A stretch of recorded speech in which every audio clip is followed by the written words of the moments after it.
Shalom, jemaat kasih Tuhan. Mari dengarkan Rumah Sepekan Gereja GBS Kapernaum, Surabaya.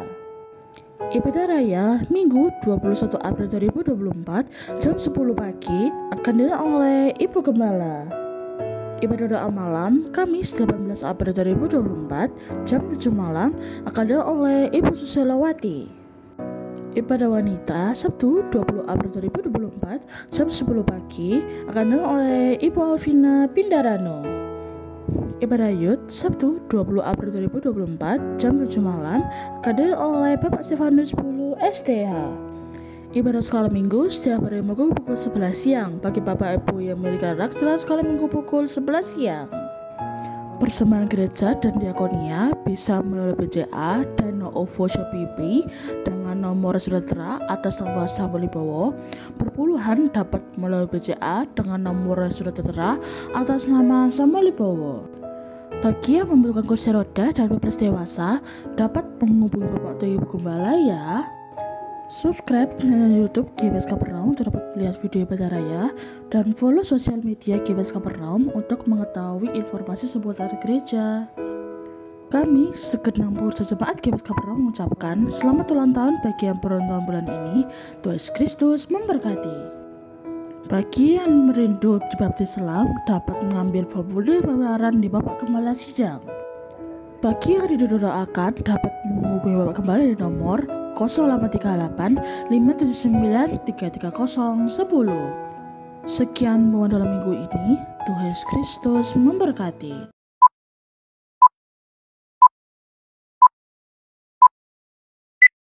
Shalom. Kurang semangat. Shalom. Ramai sekali ya. Kayaknya masih pada liburan ya ini semua ya. Tapi kita bersyukur kepada Tuhan karena Tuhan masih memberikan kita kesempatan kita boleh berkumpul bersama-sama memuji bahkan mempermuliakan nama Tuhan di pagi yang indah ini. Untuk itu mari kita siapkan hati kita siapkan hidup kita mau masuk dalam ibadah kita pada pagi hari ini. Untuk itu saja kita semua satu dalam doa, kita berdoa. Segala puji syukur hormat kemuliaan bagi nama-Mu Tuhan. Kami mengucap syukur atas kasih-Mu, atas kesempatan yang Kau beri dalam kehidupan kami. Kami boleh ada sampai saat ini semua karena kasih-Mu dalam kehidupan kami. Terima kasih Tuhan, terima kasih Yesus. Karena pagi hari ini kami mau memulaikan setiap ibadah kami.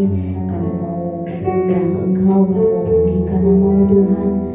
Kami percaya di pagi hari ini kami menerima lawatan Tuhan, kami menerima mujizat daripada Tuhan. Kami yang datang dalam pergumulan Tuhan, Engkau pulihkan setiap kehidupan kami. Kami yang datang yang sakit juga Tuhan yang akan sembuhkan dalam nama Tuhan Yesus. Pagi hari ini kami menerima mujizat daripada Tuhan.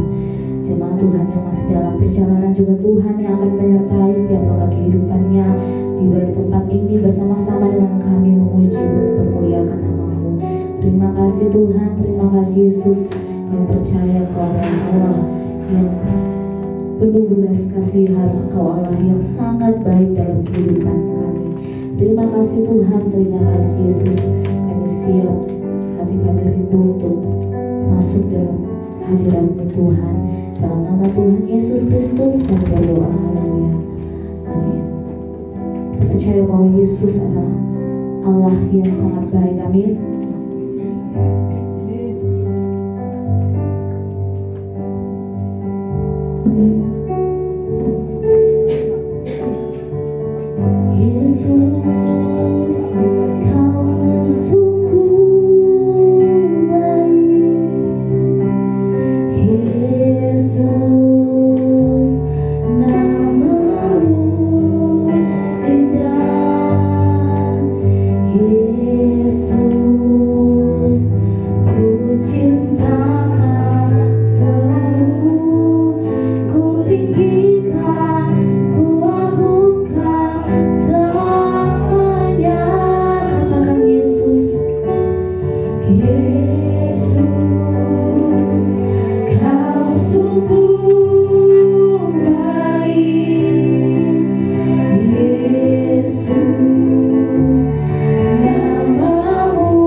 Semua puji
memuji Tuhan, kami mau meninggikan nama Tuhan. Yang siap memuji Tuhan sama-sama dengan saya katakan amin. Siap memuji Tuhan?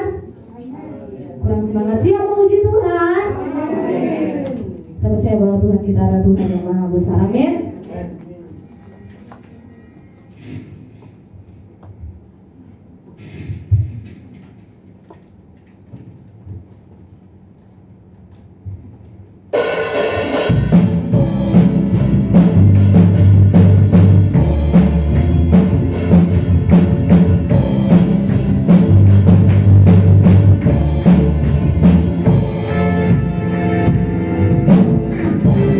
Tuhan ku maha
yang percaya bahwa Tuhan Yesus telah mati dan bangkit untuk menebus dosa kita semua.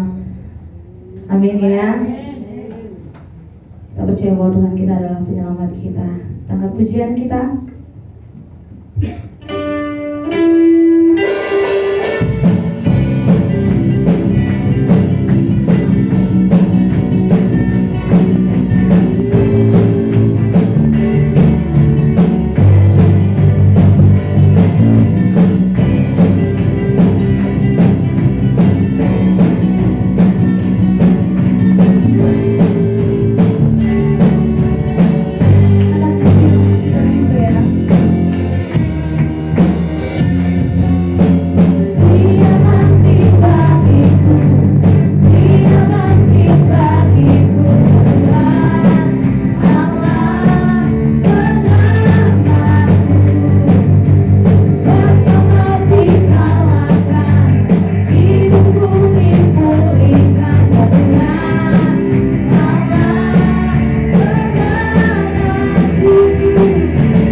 Kau siapkan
banyak yang berlibur ya. Saya minta yang duduk di belakang silakan maju ke depan. Di depan masih banyak kursi kosong. Nanti diduduki malaikat. Ayo. Silakan maju ke depan tuh masih kosong banyak. Ayo.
juga jalan-jalannya bagi kami.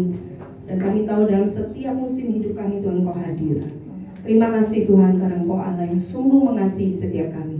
Kami akan mendengarkan sebagian dari firman-Mu Tuhan, biar hati kami menjadi tanah yang subur untuk setiap benih firman Tuhan. Dan biar benih firman Tuhan itu bertumbuh dan itu boleh berbuah untuk kemuliaan nama Tuhan. Terima kasih Tuhan Yesus. Sekali lagi kami serahkan waktu-waktu ini Tuhan dalam tangan Tuhan. Biar Engkau sendiri yang beracara, Engkau bekerja di tengah-tengah sidang jemaat Tuhan di tempat ini. Dalam nama Tuhan Yesus kami berdoa. Haleluya. Amin.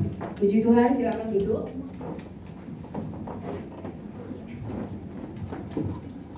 Ya, sekali lagi shalom. Ya, senang sekali bisa hadir di sini kembali setelah beberapa waktu. Mungkin terakhir Desember ya, waktu perayaan Natal di tempat ini. Ya, saya melihat ada pertumbuhan ya untuk jemaat di tempat ini dan luar biasa. Tuhan memberkati dengan banyak kesaksian ya. Tadi kita sudah mendengar ada kesaksian yang luar biasa. Cuma saya tidak tahu itu putrinya umur berapa. 1 tahun. Oh ya, oke, puji Tuhan. Nah, nanti kita akan mendengar firman Tuhan. Ini ada juga berhubungan dengan kesaksian tadi ya. Kita baru memperingati tentang kematian Tuhan Yesus dan kemudian kebangkitan. Dan setelah ini kita akan mengingat kembali kenaikan Tuhan Yesus ke sorga ya. Kita akan buka bersama-sama di dalam Markus 16 ayat 9 ya. Judul tema khotbah hari ini saya beri judul I See Jesus ya. Jadi bagi umat Kristiani dimanapun di seluruh dunia, ini adalah momen yang paling penting ya, kita memperingati tentang Paskah ya. Paskah itu penting sekali karena berhubungan dengan penebusan umat Tuhan. Dan nanti akan ada kita peringati lagi juga kebangkitan Tuhan Yesus, satu rangkaian ya dengan kematian dan kemudian kenaikan Tuhan Yesus ke surga. Tapi hari ini yang saya mau share buat saudara dalam Markus 16 ayat 9 ini kita akan lihat bersama-sama. Di situ ada judulnya ya, Yesus beberapa kali menampakkan diri dan mengutus murid-muridnya. Yesus terangkat ke surga. Ayat yang ke-9 semua sudah melihat ya dalam Alkitab saudara, Alkitab manual maupun digital saudara. Setelah Yesus bangkit pagi-pagi pada hari pertama minggu itu, ia mula-mula menampakkan dirinya kepada Maria Magdalena. Daripadanya Yesus pernah mengusir 7 setan. Lalu perempuan itu pergi memberitahukannya kepada mereka yang selalu mengiringi Yesus dan yang pada waktu itu sedang berkabung dan menangis. Ayat 11 silakan jemaat membacanya.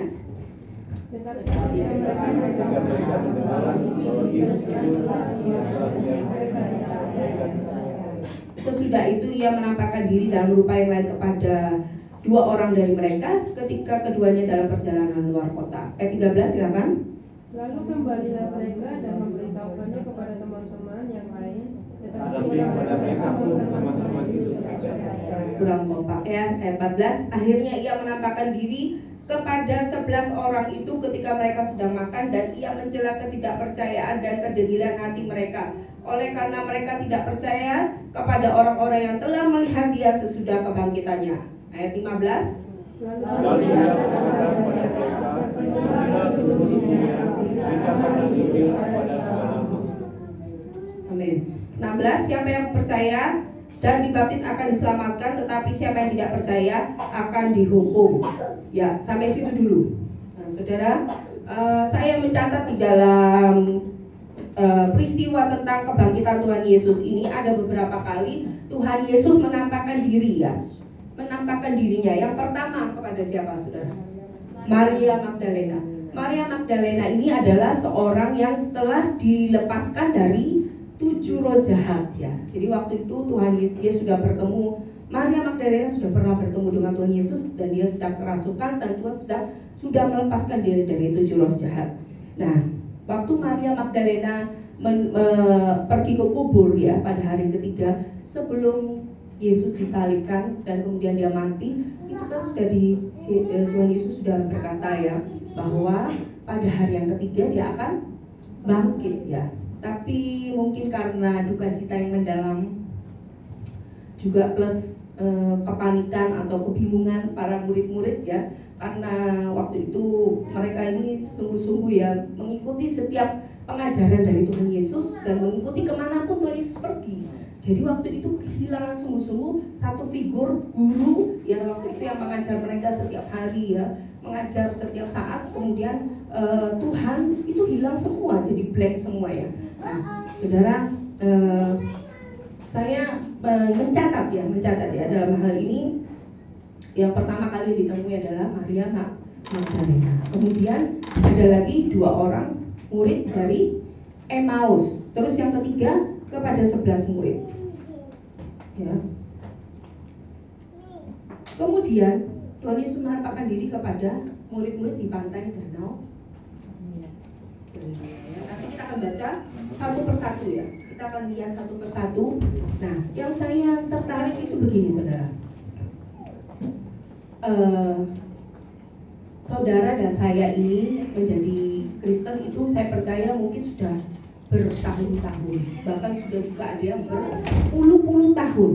Nah, saudara sering mendengar tentang Yesus dalam setiap khotbah. Bahkan kalau sekarang ini sudah begitu sangat maju ya, saudara bisa melihat YouTube, saudara bisa melihat melalui streaming, live streaming dan lain sebagainya. Semua tentang berita tentang Kristus ya, tentang Yesus. Saudara sudah berulang-ulang itu mendengar, bahkan mungkin saudara bilang sudah hafal di luar kepala ya. Ada mungkin juga yang sudah membaca Alkitab ini dari Kejadian sampai Wahyu itu sudah mungkin berulang-ulang. Karena saya tahu di sini ini banyak hamba-hamba Tuhan ya, calon hamba-hamba Tuhan ya dari sekolah-sekolah Alkitab.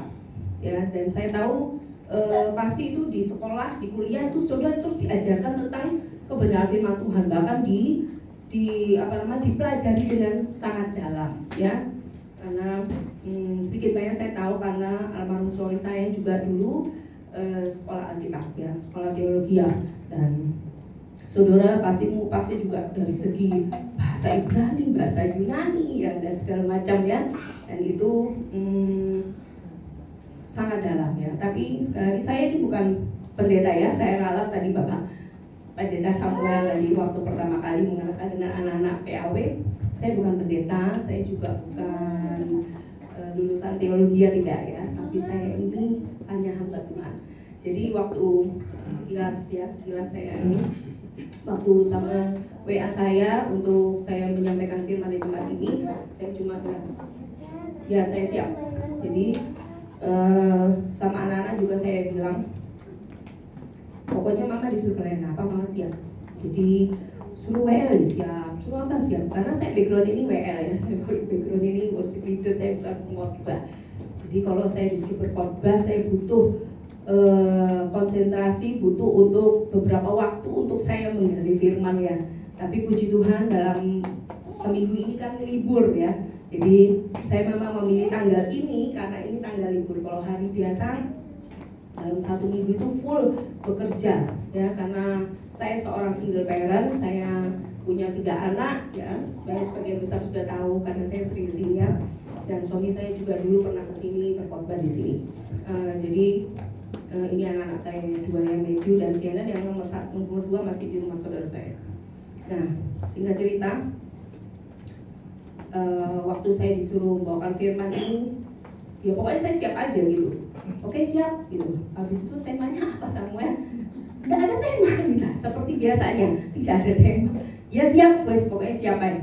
Tapi saya terus menggali firman Tuhan. Saya mau Tuhan apa yang Tuhan saya itu Tuhan suruh saya apa saya mau ya. Jadi saya memang sudah melayani Tuhan sejak dari saya remaja, sejak saya mulai SMA, saya sudah hidup lahir baru di situ.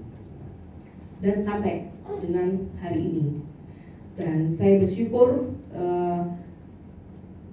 saudara mungkin bingung ya dengan tema ini I see Jesus ya. Jadi bagi saudara mungkin kok aneh, kita setiap hari doanya Tuhan Yesus ya. Saudara doa, saya yakin saudara sehari doa itu minimal 3 kali, betul nggak? Betul loh. doa makan pagi, doa makan siang, doa makan malam, ya mungkin gitu, doa mau tidur, bangun tidur 5 kali lah minimalnya.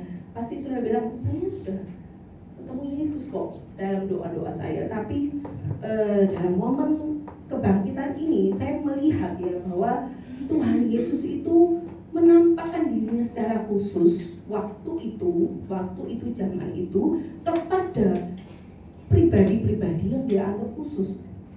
Dia tidak menampakkan dirinya kepada semua orang loh. Dia tidak menampakkan diri kepada Farisi dan Saduki. Dia tidak menampakkan dirinya kepada imam-imam besar, tidak saudara, atau kepada penguasa waktu itu. Tapi dia menampakkan diri kepada siapa?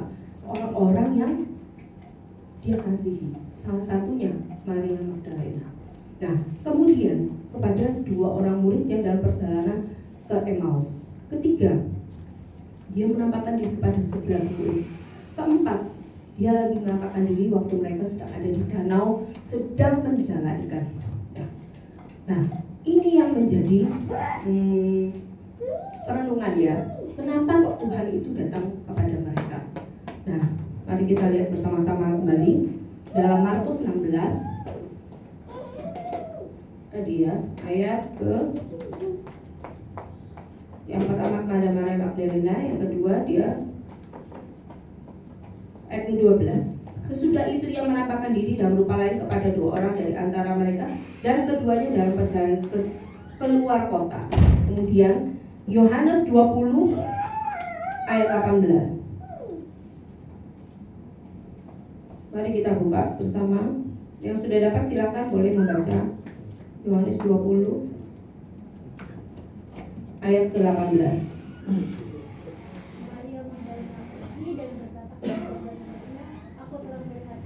Ya, ini ayat yang menunjukkan bahwa menguatkan bahwa waktu itu benar-benar terjadi itu ya. Kemudian di dalam Markus 16 ayat 14.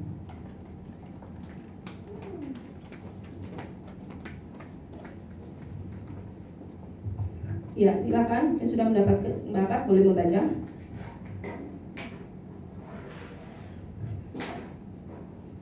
Yang di depan, silakan.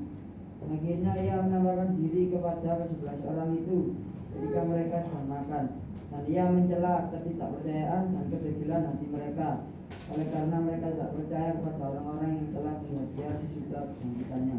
Oke, saya ada kelewatan satu. Yang dijumpai Tuhan Yesus tadi siapa? Saudara ingat? Bukan. Nah, ini juga pendetanya mesti tahu ya. Yohanes 20 Thomas. Yohanes 20 ayat 24. Tetapi Thomas, seorang dari 12 murid itu yang disebut Didimus, tidak ada bersama-sama dengan mereka ketika Yesus datang ke situ. Kemudian maka kata murid-murid yang lain kepadanya, kami telah melihat Tuhan. Tapi Thomas berkata kepada mereka, sebelum aku melihat bekas paku pada tangannya, dan sebelum aku mencucukkan jariku dalam bekas paku itu, dan mencucukkan tanganku ke lambungnya sekali-kali, aku tidak percaya. Terus meloncat langsung ya, ayat berikutnya. Kemudian 8 hari kemudian murid-murid Yesus kembali berada dalam rumah itu bersama-sama, dan Thomas bersama-sama dengan mereka. Waktu itu Thomas waktu berkata dia tidak percaya, dia sudah diceritakan ya bahwa murid-murid yang lain sudah bertemu dengan Tuhan Yesus. Tuhan Yesus sudah bangkit, tapi Thomas berkata dia tidak percaya kalau dia tidak melihat secara langsung. Ya, tadi berhubungan dengan kesaksian. Kemudian sementara pintu-pintu terkunci, Yesus datang dan ia berdiri di tengah-tengah mereka dan berkata, damai sejahtera bagi kamu. Selanjutnya, kemudian ia berkata kepada Thomas, taruhlah jarimu di sini dan lihatlah tanganku, ulurkanlah tanganmu dan cucukkanlah dalam lambungku, dan jangan engkau tidak percaya lagi, melainkan percayalah. Kemudian Thomas jawab apa? Ya Tuhanku dan Allahku. Nah, ayat 29 kita baca bersama-sama. Kata Yesus kepadanya, karena engkau telah melihat aku maka engkau percaya. Berbahagialah orang yang tidak melihat namun percaya. Amin. Kemudian kita akan buka satu lagi ya, dalam Yohanes 21 Nah, di sini disebutkan Yesus menampakkan diri kepada murid-muridnya di pantai Danau Tiberias. Saudara boleh baca nanti di rumah, diulangi ya. Dalam kisah-kisah ini semua nyambung, ya nyambung semua. Dalam Injil Matius, Markus, ya, Lukas, Yohanes semua menceritakan tentang hal yang sama dalam versi yang sedikit berbeda dari sudut pandang mereka yang berbeda sedikit ya. Tapi di situ disebutkan bahwa Tuhan Yesus menampakkan diri lagi. Dia berulang kali menampakkan diri sebelum dia naik ke surga. Dia menampakkan diri kepada murid-murid ya yang sedang berada di Danau Tiberias.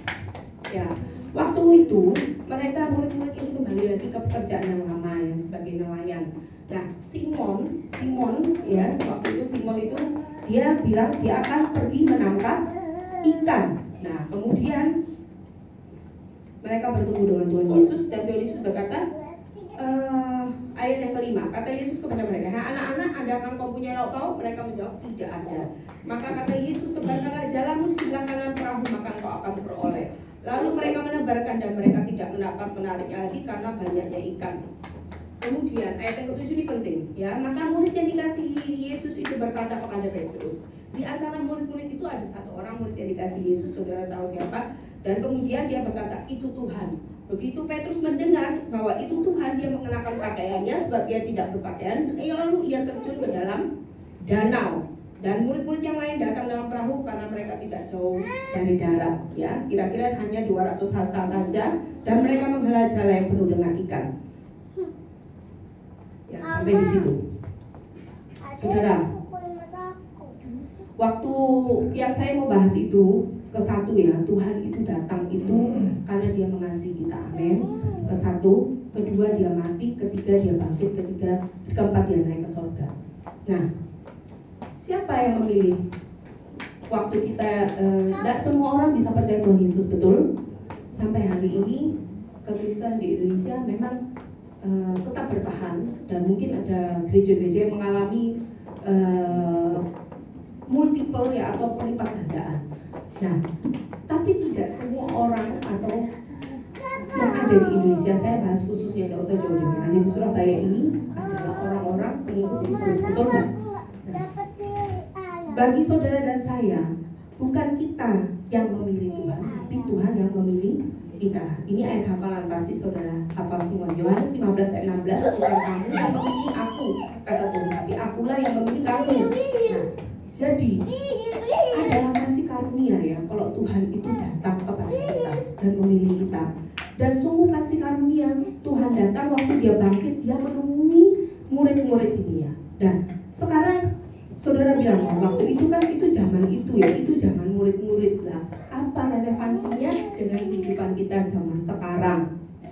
Ya, kalau dulu memang Tuhan hadir secara fisik, Tuhan Yesus hadir secara fisik. Tapi sekarang bagaimana? Di mana saya bisa melihat Tuhan Yesus? Kapan saya bisa melihat Tuhan Yesus? Kapan saya bisa bertemu dengan Tuhan Yesus? Mungkin itu pertanyaan yang besar bagi saudara. Tapi sungguh saya mau bersaksi di sini ya. Saudara sebagian besar sudah tahu tentang kesaksian hidup saya bahwa suami saya dipanggil Tuhan tahun 2021 ya, tanggal 1 Juli, dan itu saya sungguh-sungguh merasa itu titik terendah saya. Makanya tadi saya nyanyi lagu itu menjadi saksi ya buat saya ya. Karena waktu itu saya sudah mengikut Kristus, saya sudah pelayanan, suami saya pun pelayanan, bapak sekolah teologi ya. Tapi Tuhan panggil dalam waktu yang singkat dan dalam umur yang relatif muda, belum 50 tahun. Dan anak-anak belum ada yang mentas, semua masih sekolah ya, apalagi yang kecil ini Shannon ini masih SD kelas 6 dan dia mau masuk SMP kelas 1. Yang Jason mau masuk SMA, yang Matthew masih kuliah semester 2 kalau nggak salah. Jadi jujur waktu itu meskipun saudara itu melayani, saya itu melayani Tuhan ya, saya merasa saya ini cukup dekat dengan Tuhan. Tapi saya oleng sekali dan saya merasa saya seperti layangan yang putus. Tapi Tuhan itu datang sama saya dan datangnya itu I see Jesus, jadi saya lihat dia. Jadi waktu dalam keterpurukan saya yang di titik saya yang paling rendah, saya lihat ada Tuhan Yesus di sana dan dia menolong. Dia berjanji dia akan memegang tangan kanan saya, dan dia akan memimpin saya dalam kemenangan. Terbukti saudara, sampai hari ini hampir 3 tahun ini, ya tahun ketiga suami saya sudah berpulang, saya dan anak-anak tidak kekurangan satu apapun. Bahkan saudara lihat ya, anak saya gede-gede semua ya, belum lagi yang satu itu nomor 2. Jadi kalau saya ke gereja, saya di gereja Rock RCC ya, berjemaat di situ. Jadi kalau saya ke gereja, pasti teman-teman saya tuh bilang, anak kok gede-gede kasih makan apa? Ya makan biasa lah, saya bilang. Mosok kasih makan apa ya? Makan biasa. Coba mereka suka olahraga, ya. Suka fitness dan gym yang cowok-cowok ya, yang cewek itu basket. Jadi bodinya gede-gede semua. Jadi saya bersaksi di sini bahwa waktu saya melihat Jesus ya, I see Jesus ya, dia itu hidup ya, dia bukan Tuhan yang mati, tapi dia hidup dan dia itu mengasihi saya ya, mengasihi saya dalam setiap kondisi ya. Jadi kayak tadi lagu itu ya, aku kagumi bagaimana cara Tuhan itu mencintai kita tuh berbeda-beda gitu. Jadi buat saya itu, saya mengalami pengalaman pribadi seperti itu. Saya melihat justru Tuhan itu menyatakan cintanya bagi saya gitu. Dan saya melihat bahwa tidak terduga semua apa yang dilakukan bagi saya dan anak-anak saya itu sangat tidak terduga. Jadi sekolah mereka tidak sampai putus. Justru dalam waktu kedua itu saya berpikir gimana caranya ya, saya enggak waktu itu saya bekerja membantu suami saya, tapi bagaimana meneruskan pekerjaan yang saya tidak mengerti 100% gitu. Tapi puji Tuhan ya, puji Tuhan, waktu Tuhan datang sama saya, dia pelan-pelan pulihkan saya ya, pelan-pelan melalui banyak hal, melalui teman, melalui keluarga, melalui sampai radio yang saya setel itu bisa berbicara secara khusus buat saya. Ya hamba Tuhan di radio itu, kok masa dia ngomong sama saya sendiri ya? Kok pendengarnya radio itu se-Surabaya kok? Saya yang pas waktu itu lagi nyetir, saya dengar kok yang pas apa yang saya pikir itu Tuhan ngomong gitu. Jadi itu pengalaman saya bertemu dengan Tuhan Yesus. Jadi waktu itu saya diubahkan. Jadi nanti saya akan bahas ya, kalau saudara bertemu dengan Tuhan Yesus, saudara akan mengalami hal-hal yang tidak akan saudara pikirkan ya. Jadi sejak itu saya bisa meneruskan pekerjaan suami saya yang saya sebelumnya tidak paham 100%, karena dia bekerja percetakan hitung-hitungannya apa segala macamnya saya tidak mudeng ya, terus terang. Jadi saya cuma ikut dia kemana dia ikut bekerja, jadi selalu ikut dia selalu ngajak saya kalau bekerja selain mengurusi anak-anak ya. Kemudian yang tidak terduga lagi, selain ada pekerjaan itu, saya ada persewaan kostum ya. Itu dimulai sejak tahun 2019, sebelum suami saya tidak ada itu dia oper kostum, persewaan kostum itu, dan saya menjalankan itu. Saya ngerti 100% karena saya menjalankan.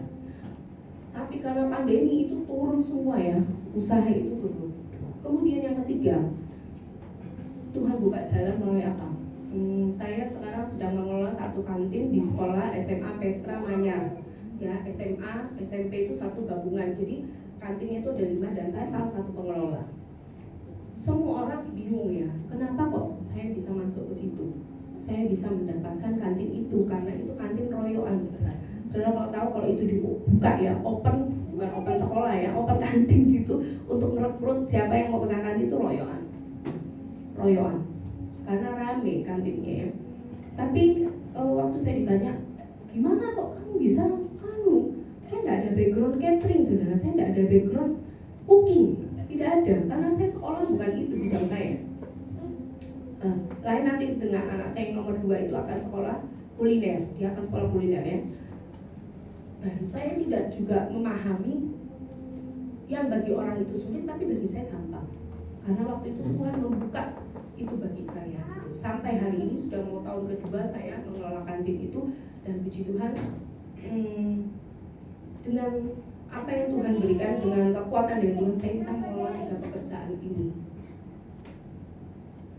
Memang saya di kantin saya dibantu dengan pegawai ya, ada 3 orang, tapi untuk pekerjaan yang lain saya kerjakan sendiri. Nah saudara, Itu titik balik dalam hidup saya. Jadi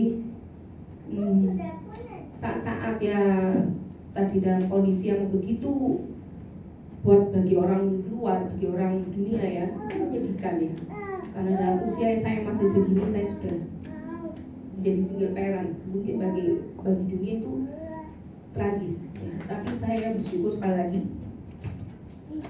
bahwa Tuhan itu mengasihi saya. Dia yang memilih saya, dan kemudian Tuhan yang menampakkan diri sama saya, menemui ya. Jadi inisiatif itu datang dari mana, saudara? Dari Tuhan. Kalau saudara yang berinisiatif, tidak akan ketemu Tuhan ya. Ada banyak orang di luar sana berinisiatif cari Tuhan yang benar. Mereka sampai semedi, mereka cari wangsit, mereka pergi Gunung Kawi, mereka pergi kemana-mana ya, cari paranormal, orang pintar, dukun. Tidak akan bertemu dengan Tuhan. Yang ketemu siapa? Hantu ya. Ketemu hantu, ketemu setan ya. Karena apa? Karena keselamatan itu, karena kasih karunia itu, kalau Tuhan sendiri yang datang kepada kita, Tuhan yang memilih kita. Oleh sebab itu saudara ini istimewa, amin. Saudara unik. Coba kasih salam dulu, jangan tegang-tegang. Coba kasih salam dulu bagi saudara-saudara yang lain. Kamu unik, kamu istimewa di mata Tuhan, kamu berharga, amin. Saya tidak peduli umur saudara berapa sekarang. Ya. Duh, aneh tapi nyata, langka lah ya. Jadi tadi perjumpaan dengan Tuhan itu pasti ada sesuatu yang terjadi. Jadi tidak mungkin kalau saudara bertemu dengan Yesus, saudara cuma oh iya ketemu Yesus terus saudara sama dengan sebelum saudara bertemu dengan Yesus. Tidak akan saudara. Karena dikatakan di sini bahwa ada perubahan hidup. Jadi Maria Magdalena waktu dia dalam diri ada 7 roh jahat, waktu dia bertemu dengan Yesus, roh jahat dilepaskan, dia melayani Tuhan, saudara. Meskipun tidak dideskripsikan secara jelas apa pelayanan Maria Magdalena, tapi saya percaya kemana Tuhan pergi, dia ikut. Dia menyiapkan wangi-wangian untuk Tuhan. Bahkan waktu itu dia pergi ke kubur itu, dia menyiapkan rempah-rempah, dia mau datang ke kubur itu dan memberikan itu pada Tuhan Yesus. Nah, kita lihat ada terjadi perubahan 180 derajat. 360 yang betul 360 apa 180? 180 derajat. Nah, ini ngetes ngantuk apa enggak? Jadi kalau 360 saudara kan kembali lagi ke kehidupan yang lama ya. Tadi saya dengar kesaksian tuh bagus ya. Siapa namanya? Susan. Saya percaya kamu sudah mengalami perjumpaan dengan Yesus. Amin. Nah, jadi dia bilang tadi, saya sikat habis itu semua ya. Saya balai semua itu dulu ya. Itu dulu sebelum dia berjumpa dengan Tuhan. Tapi setelah berjumpa dengan Tuhan, mungkin saudara mengalami masalah yang sama. Saudara tinggal dalam kondisi yang sama, dalam lingkungan yang sama yang tidak menyenangkan. Mungkin saudara ada akhir di keluarga yang saudara tidak inginkan ya, atau saudara tidak diinginkan oleh keluarga saudara ya, oleh orang tua saudara atau dan lain sebagainya. Di lingkungan kerja yang bencekno ya. Saudara pikir selama saya bekerja saya tidak mengalami masalah. Setiap hari masalah itu ada saudara, dan sangat banyak. Sangat-sangat banyak. Tapi saya percaya bahwa Tuhan itu mengubahkannya. Mengubahkan seperti tadi Susan diubahkan. Sifat yang kasar, sifat yang mau menang sendiri, sifat yang tidak mau tunduk, mungkin tidak mau kita sebagai wanita tunduk terhadap suami atau pada orang tua ya, atau orang tua pun tidak mau ngalah sama anak ya, selalu berkata bahwa saya yang paling benar karena tidak ada orang tua yang salah. Orang tua sudah makan asam garam ya berpuluh-puluh tahun ya. Ya, kebanyakan dari orang tua kan begitu, tidak mau disalahkan. Saya juga jadi orang tua ya, saya punya 3 anak. Kadang-kadang ya kalau dibantah ya dibantahin gitu ya, ini arah-arah ini belum ngerti gitu ya, dalam hati ini kayak gitu, belum paham jadinya orang tua. Tapi kadang-kadang ya keluar rumah, ini mama ini sudah pernah ngalami ya, jadi sudah mengalami banyak hal, jadi tahu ya. Jadi kadang-kadang kita tuh tidak mau merubah apa yang menurut orang lain itu sesuatu yang tidak baik ya. Dalam diri kita itu siapa yang menilai? Istrimu, suamimu ya, anak-anakmu, mertuamu ya, atau orang tuamu itu yang menilai saudara loh. Bukan saudara ada di gereja ini terus saudara dilihat oleh Bapak Pendeta. Saudara tidak. Saudara di gereja pasti saudara kelihatan manis ya. Saudara kelihatan baik, shalom, haleluya, haleluya ya kalau hari Minggu. Atau mungkin yang youth ketambahan hari Sabtu. Kalau hari Senin sampai Jumat saudara ngomong apa ya nggak tahu ya. Pendetanya juga nggak tahu lah, pendeta masa ngikuti kamu 24 jam. Ya toh, tapi Tuhan ada. Jadi saudara, kalau saudara benar-benar ya pernah berjumpa, sekali lagi pernah melihat Yesus atau pernah ketemu dengan Tuhan Yesus, saya tidak katakan saudara bertemu secara fisik karena itu tidak mungkin. Jadi jangan berdebat tentang Tuhan tidak ada kok. Mana ada Tuhan ya? Masih di gereja tidak kelihatan Tuhan loh. Ya, tapi saudara dalam roh saudara tahu bahwa Tuhan itu ada. Dan Tuhan itu waktu bertemu dengan saudara pasti akan ada perubahan hidup yang langsung saudara. Seketika itu juga tidak dibilang bahwa orang ketemu dengan Yesus ya pelan-pelan, bisa kasih toleransi lah. Misalnya dulu merokok, hari ini sabar gitu ya. Suaminya merokok sabar, nggak bisa langsung gitu ya. Misalnya, saya nggak nyinggung sama-sama di sini loh ya. Kalau ada yang tersinggung ya haleluya. Kalau ada yang suka bohong, ya suka tipu-tipu kalau bekerja ya. Terus dalam bekerja ini sebagian besar mahasiswa ya, kok tipu-tipu dalam mengerjakan tugas ya, suka jiplak terus diambil dibilang itu tugasnya dia kerjakan sendiri atau temannya ngerjain gitu ya. Itu kalau mahasiswa kan banyak begitu. Jangan ketawa, ini kesaksian tak pengalaman tak? Pengalaman hidup. Ya, jadi kalau saudara bertemu dengan Tuhan Yesus pasti ada kesaksian bahwa saudara itu dirubah Tuhan 180 derajat. Bukan yang saudara dulu baik jadi jelek, tidak saudara. Kita ini dulu orang yang berdosa, kita ini orang yang tidak layak. Kita kemudian dengan sifat-sifat karakter yang kita bawa dari kecil, dari kita mulai baby itu kita ada di lingkungan keluarga yang berbeda-beda toh. Saudara dididik dibesarkan, kultur budayanya beda semua saudara. Nah itu kalau orang luar pulau ya pasti kayak tadi tuh susah tuh keras, dia pasti orang luar pulau itu ya. Saya tahu kalau orang Jawa itu enggak ya, kalau orang Jawa itu halus ya, tapi mendeburi. Ya, misalnya enggak semua loh ya, enggak semua. Bendol-buri. Dulu kan saudara belakonan tuh waktu Natal. Nah itu bendolnya kan diburi ya. Beda ya, mungkin kan kalau saya bilang, oh saya ini orang Lombok, kalau ngomong harus ada ngomong A, B, di depan gitu, ngomongnya lugas ya, tidak mau seperti orang Jawa ya, kalau ngomong di depannya manis misalnya begitu ya, tapi tidak ya. Tapi saya percaya Tuhan itu di atas setiap budaya, di atas segala tradisi, di atas segala kultur apapun yang saudara mungkin saudara dibesarkan, apalagi orang Tionghoa ya, orang Cina ya. Itu kalau mengikuti adat istiadat saudara luar biasa ribetnya kalau yang tidak mengenal Tuhan.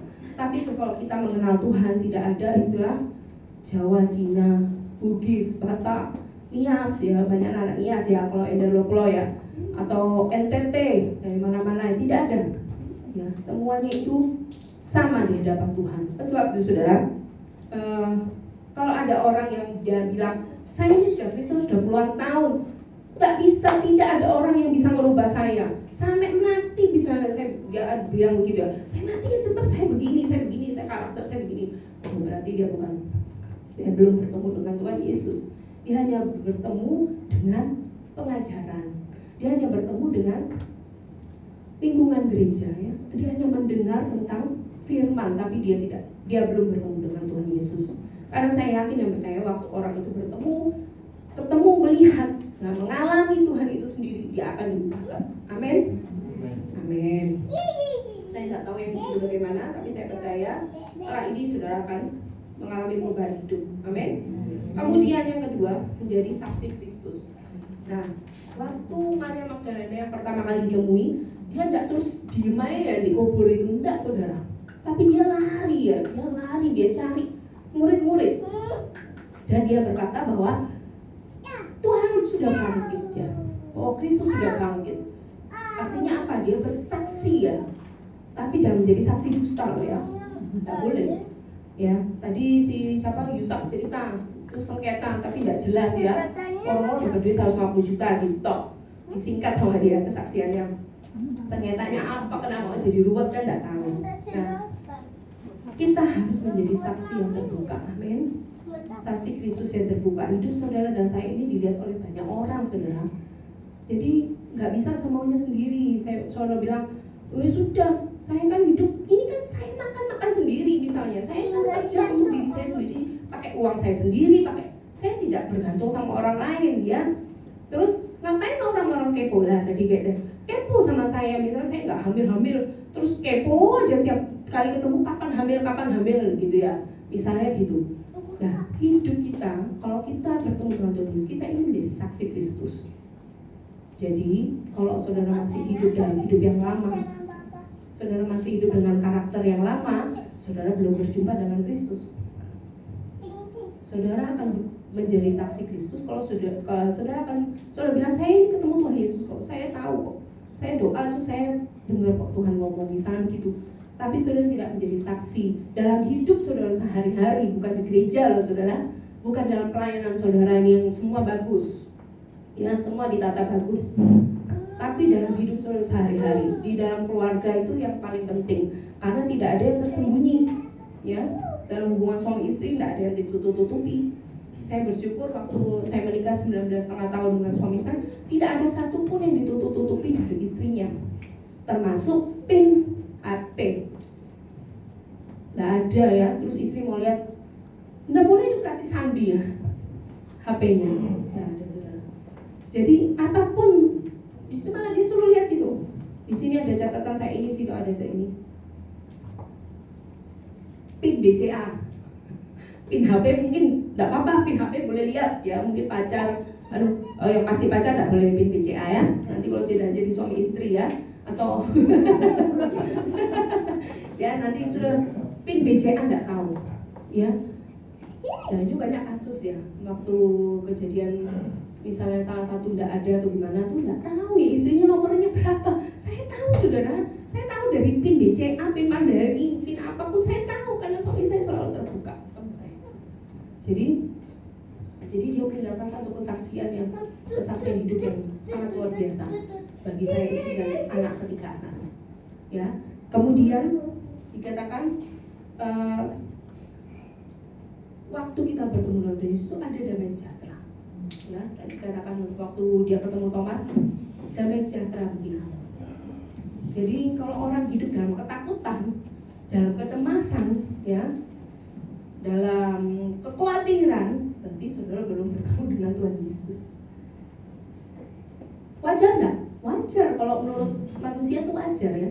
Saudara hidup dalam kecemasan, ketakutan, kebimbangan, ya, kegalauan, ya. Kalau anak-anak sekarang galau ya gitu ya, galau terus ya. Kalau anak muda sekarang, nah itu wajar ya, secara manusia wajar. Tapi kita tidak kasih toleransi untuk hal-hal itu, amin. Karena waktu Tuhan datang, dia memberikan damai sejahtera, peace, ya. Jadi sekali lagi, waktu saya mengalami sukacita yang mendalam itu, semua sukacita itu hilang saudara, tidak ada sukacita, damai sejahtera hilang semua.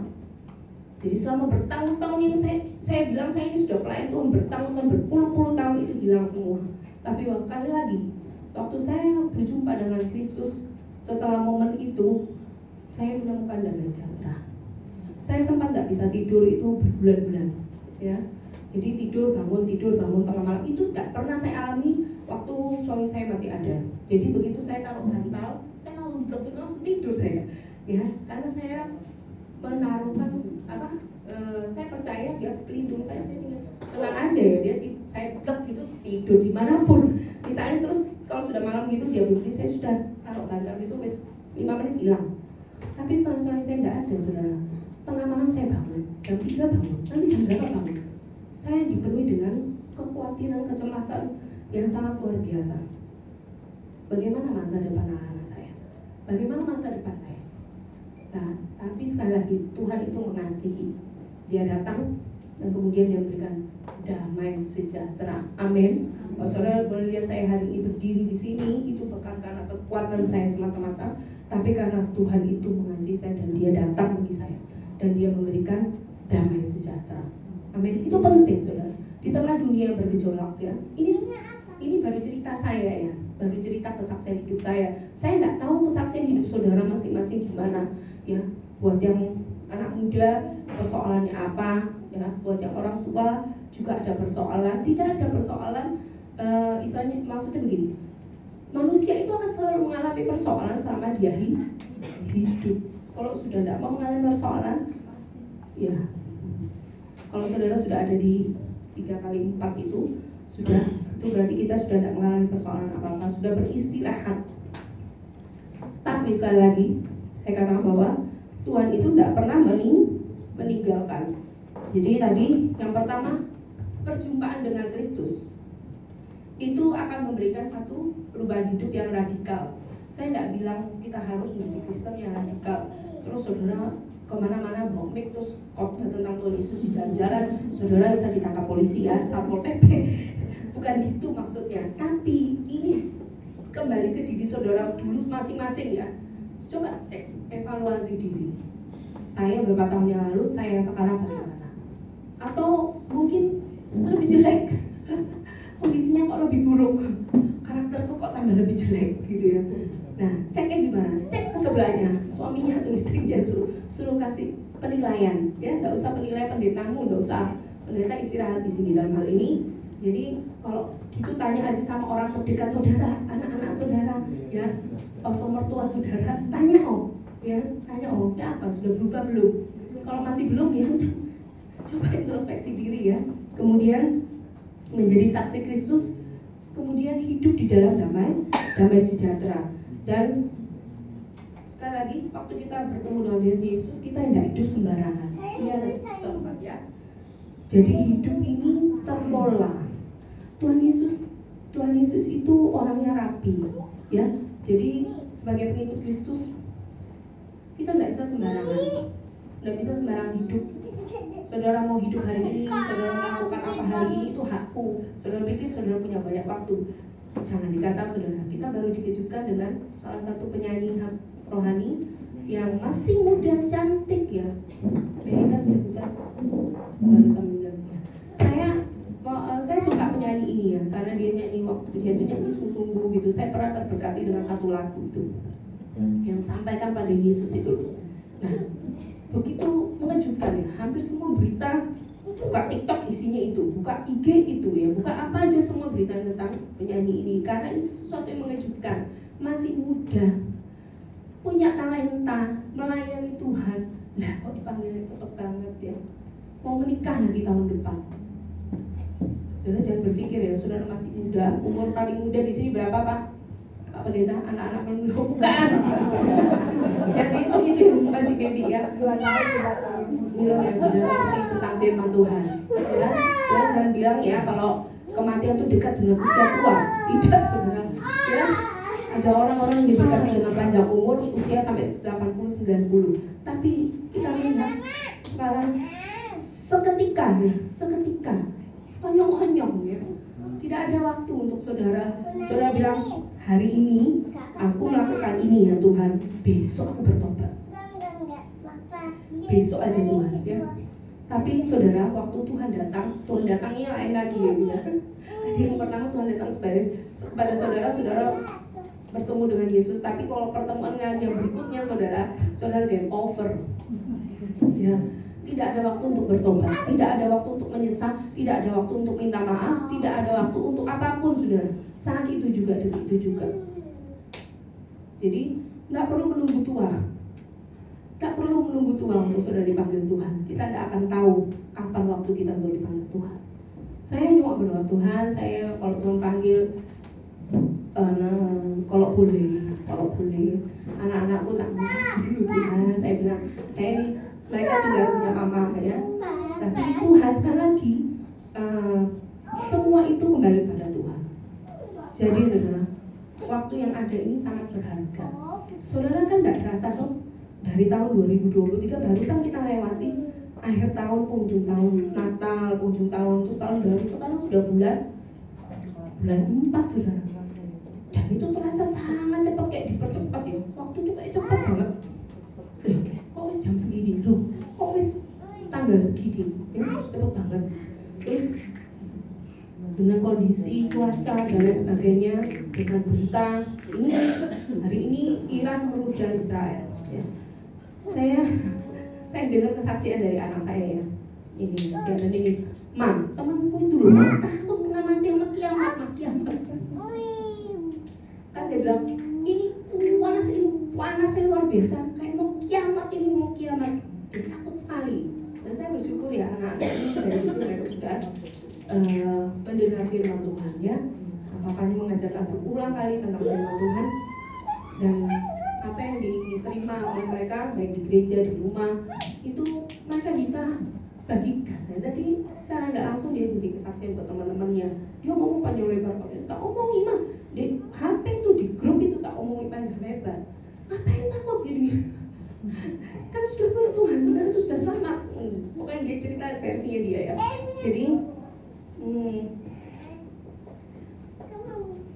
sampai tadi kita dikatakan bahwa hidup itu harus benar-benar dipertanggungjawabkan. Saya sering bilang ke anak-anak, apa yang kamu lakukan, apa yang kamu ucapkan, semuanya itu akan ada pertanggungjawaban. Satu saat kita akan menghadap Tuhan. Jadi pertemuan yang terakhir kita dengan Tuhan itu ya waktu kita game over itu, ya. Waktu kita game over kita akan bertemu dengan Tuhan secara nyata. Kemudian dikatakan bahwa hidup itu tidak bisa sembarangan, harus teratur. Apalagi khususnya anak-anak muda, anak-anak milenial zaman sekarang. Makanya banyak orang tua yang bingung ya, Bu ya, bener nggak Bu? Dengan perkembangan zaman sekarang, segala macam bisa ada di dalam HP, bingung nggak Bu? Atau ibunya nggak kaptek semua ya ini ya. Jadi bisa informasi apapun bisa didapat dari HP. Tidak ada satu orang pun yang bisa melihat saudara, mungkin mengawasi saudara ya, apa yang kamu klik di HP-mu ya setiap hari itu, apa yang kamu lihat di YouTube-mu atau di apa saja ya di dalam sini, kan semua ada di sini ya. Perkembangan yang luar biasa. Jadi anak-anak muda khususnya, saya mau pesan buat anak-anak muda ya, hidupmu harus benar-benar berpola pada Kristus. Amin. Waktu kau sudah bertemu dengan Tuhan Yesus secara pribadi, hidupmu diubahkan, kamu harus punya pola. Polanya siapa? Tuhan Yesus. Kamu harus punya plan. Plannya kemana? Ya, mengarah pada tujuan kita, akhir kita apa? Kita datang kepada Tuhan Yesus. Itu tujuan akhir kita. Saudara, jangan mengejar apa yang namanya kedudukan. Ya, sekarang semua masih idealis, masih kuliah. Saya mau jadi, kalau yang kuliah misalnya bidang apa, saya mau jadi ekonom yang terkenal. Supaya apa? Supaya saya bisa punya duit, cari duit sebanyak-banyaknya. Atau saya menjadi hamba Tuhan yang terkenal. Saya punya status, saya dilihat orang, saya ini hamba Tuhan yang terkenal. Misalnya begitu ya. Karena sini banyak anak-anak Tuhan, banyak hamba-hamba Tuhan yang lagi sekolah. Nah, jangan berpikir seperti itu saudara. Karena satu waktu semuanya itu tidak akan berarti. Dan saudara tidak akan bisa mengandalkan itu semua. Yang punya orang tua kaya bisa saudara andalkan? Tidak bisa saudara. Dalam sekejap mata, orang yang kaya, konglomerat, bukan konglomerat ya, sudah bilioner, triliuner, tiba-tiba ditangkap KPK. Nah, saudara tahu semua ya, hidupnya ideal, harmonis, selalu tampil di media sosial, hidup yang borjuis misalnya, semua punya ya misalnya gitu. Tinggal libur kemana, di-share kemana-mana ya. Tapi dalam sekejap mata bisa ditangkap KPK. Habis, tidak ada. Itu belum selesai loh itu belum selesai pemeriksaannya. Jadi saudara, tidak ada yang bisa kita andalkan di dunia ini. Saudara mau mengandalkan kekayaan, mengandalkan kepintaran, mengandalkan status. Nah, saya juga pernah dapat cerita ya. Ada teman saya, temannya adik saya lebih tepatnya. Pemilu kan baru berakhir ya. Istrinya ini temannya adik saya. Suaminya ini ikut pencalonan legislatif. Saya nggak jelas itu DPRD karena itu di daerah ya. Di daerah pasti DPRD ya. Daerah. Nah, itu sudah ikut sampai 3 kali saudara. Dan tidak pernah terpilih. satu kali pun, karena dia warga keturunan Tionghoa. Tapi dia ikut terus, ini ambisi ya. Jadi mungkin ada sesuatu yang dikejar, mungkin itu kejayaan, kenamaan ya, atau orang itu kan macam-macam ya. Dia punya itu, kadang-kadang orang sudah punya duit itu nggak puas ya saudara. Ada lagi yang dikejar, ya. Ada yang merasa puas, punya duit berapa hari ini? Ayo, yang paling banyak siapa? Angkat tangan. Nggak puas pasti. Kalau hari ini punya duit 1M, puas? Manusia puas? Tidak, saudara. Pasti mau kejar lagi. Tabungan itu harus bertambah, ya. Atau saya mau kejar lagi yang lebih lagi. Nah, ada juga yang ambisius mau jadi pejabat, ya. Sampai ini kesaksian nyata loh ya. Jadi ini beda kasus lagi. Yang ini sudah ketiga kali tidak terpilih. Duit itu habis ya, sampai untuk bayar asuransi nggak cukup, nggak bisa. Ya, asuransi akhirnya diringkes. Karena sebelumnya dia istrinya ambil asuransi banyak, kesehatan dan lain sebagainya, nggak bisa bayar. Karena apa? Karena ambisi suaminya ingin menjadi calon legislatif, ya. Kemudian ada lagi cerita juga. Ini tapi orang Madura, ya. Habis ber-MM ya, sampai rumah nggak bisa beli rumah, akhirnya kontrak, rumahnya dijual, tapi tetap gagal. Bahkan banyak orang yang jadi stres, gila. Itu salah satunya. Saudara mau kejar apa? Di dunia ini? Saudara, sekali lagi, kalau saudara kejar Kristus, ya, saudara akan menemukan. Amin. Dan pertama memang inisiatif Tuhan untuk datang dia mengasihi kita. Karena tidak mungkin usaha manusia bisa mencapai Tuhan. Sekarang kan banyak loh di YouTube juga kan lagi viral Kristen progresif, ya. Jadi menyamarkan bahwa Tuhan itu benar-benar Tuhan, ya. Jadi dikatakan bahwa dia tidak percaya bahwa Tuhan Yesus itu tega. Kalau orang tidak menerima Tuhan Yesus, tidak mengakui Yesus sebagai Kristus, sebagai Tuhan dan Juru Selamat, itu tidak selamat. Dia tidak percaya itu. Hati-hati ya, anak-anak muda, hati-hati. Kalau saudara mendengar sesuatu viral sih viral, saudara, viral benernya apa viral salahnya gitu loh. Ya, jangan semua viral terus kamu ikutin, terus kamu contoh, kamu jadikan pola hidup. Harus kembali lagi back ke Bible, back ke firman Tuhan. Dia katakan bahwa firman Tuhan itu progresif, setiap mengikuti perkembangan. Nah, terus firman Tuhan berubah-ubah terus lah. Jadi disesuaikan dengan perkembangan zaman. Nah, saya hati-hati saudara, apa yang kamu dengar, apa yang kamu lihat, kita harus berfokus pada Tuhan. Amin. Saya tidak akan panjang-panjang tentang firman Tuhan hari ini.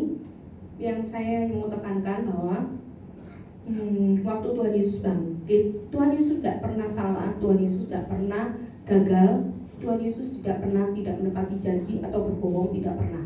Jadi waktu dia katakan dia akan mati, disalibkan, dan pada hari yang ketiga dia akan bangkit, dia bangkit enggak?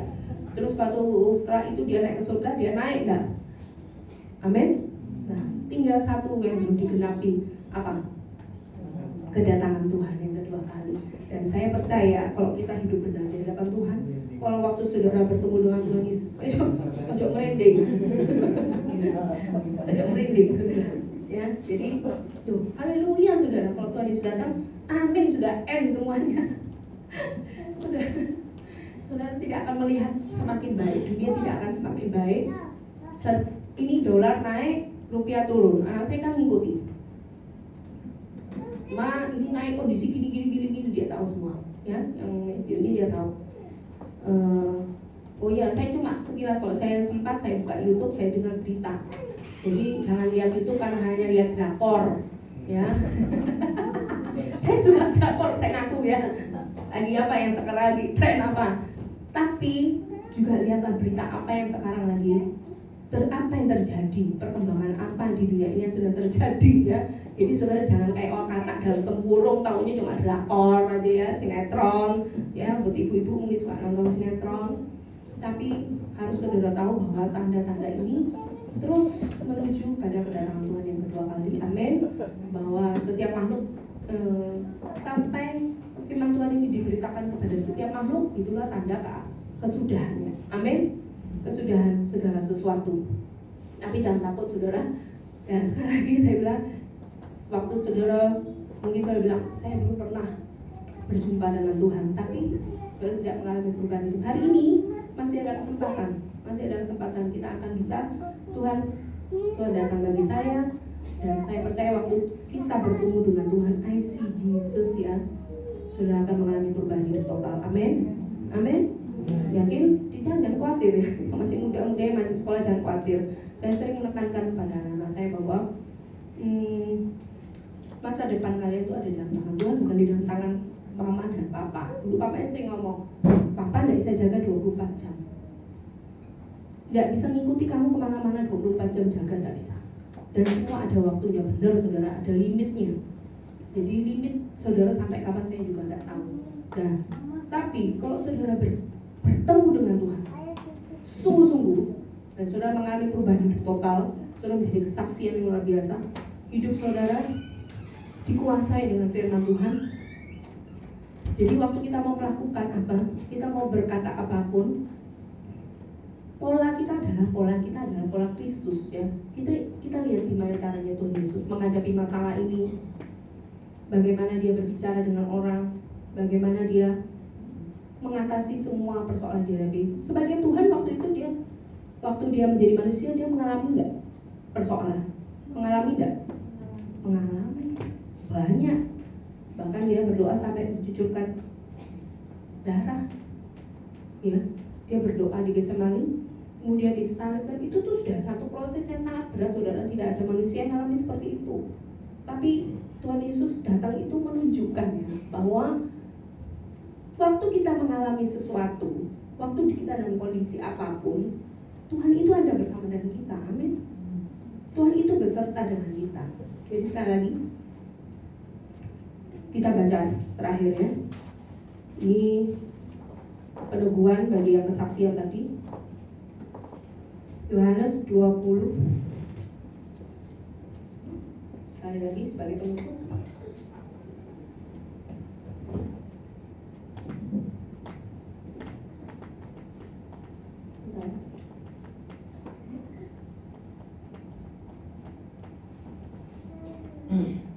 Saya undang pemain musik, silakan. Yohanes 20 ayat 29. Kita baca sama-sama. Bangkit berdiri. Saya undang kita bangkit berdiri. Oke. 1, 2, 3. Kata Yesus kepadanya, karena engkau telah melihat aku, maka engkau percaya. Berbahagialah mereka yang tidak melihat, namun percaya. Amin. Jadi saya tidak panjangkan, nanti saudara boleh baca di rumah. Itu semua ayat-ayat pendukung itu dari semua ada referensinya ya. Begitu saudara buka Matius, nanti ada lagi di bawahnya itu ada ini, nanti di Matius juga ada. Itu menguatkan ya. Jadi hari ini saya percaya saudara punya kerinduan untuk saudara berjumpa dengan Tuhan. Amin. Kita akan pujikan lagu yang tadi aja. Lagu yang tadi ya. Kita siapkan hati kita. Dan hari ini hari koreksi buat kita ya.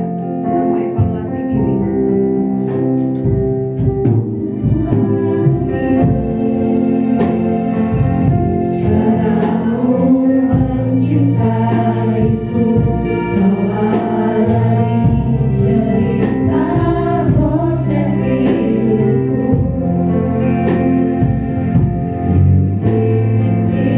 Terang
percaya kuasa-Mu, kasih-Mu tidak terbatas dalam kehidupan kami.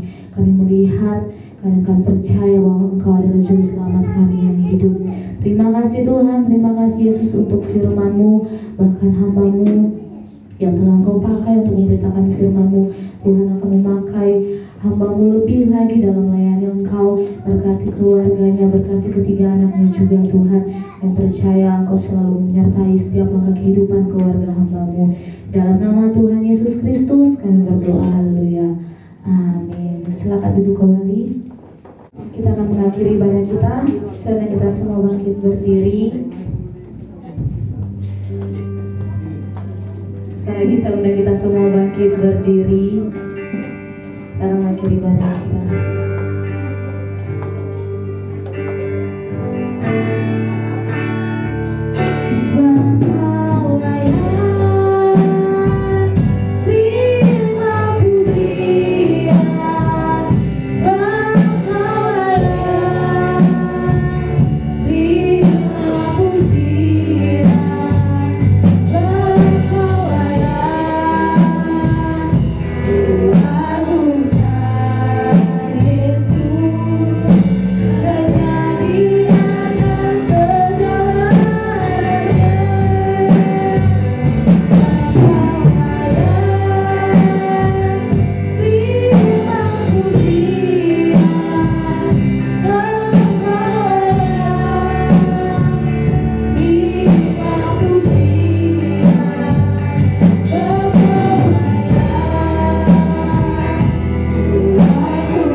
Pekerjaan pelayan kesehatan keluarga kami Tuhan Yesus. Kau berkati kami yang sedang tidak hadir pada ibadah siang hari. Kau berkati kami Tuhan Yesus Kristus. Terima kasih Tuhan. Kami berdoa Tuhan anak-anak sedang melayani pada ibadah siang hari ini. Kau berkati Tuhan untuk Ibu Anita Halim sudah menyampaikan firman-Mu. Kau berkati dalam pelayanannya, berkati dalam usaha pekerjaan pelayan kesehatan. Tuhan, Kau berkati ketiga anaknya. Tuhan, dalam kuliah sekolah mereka dalam tempat Matthew, Jason dan Shannon, Tuhan Kau berkati dalam kuliah dan sekolah mereka. Berikan tempat kesehatan, penjagaan, perlindungan Tuhan. Tuhan Kau berikan jodoh yang terbaik bagi mereka.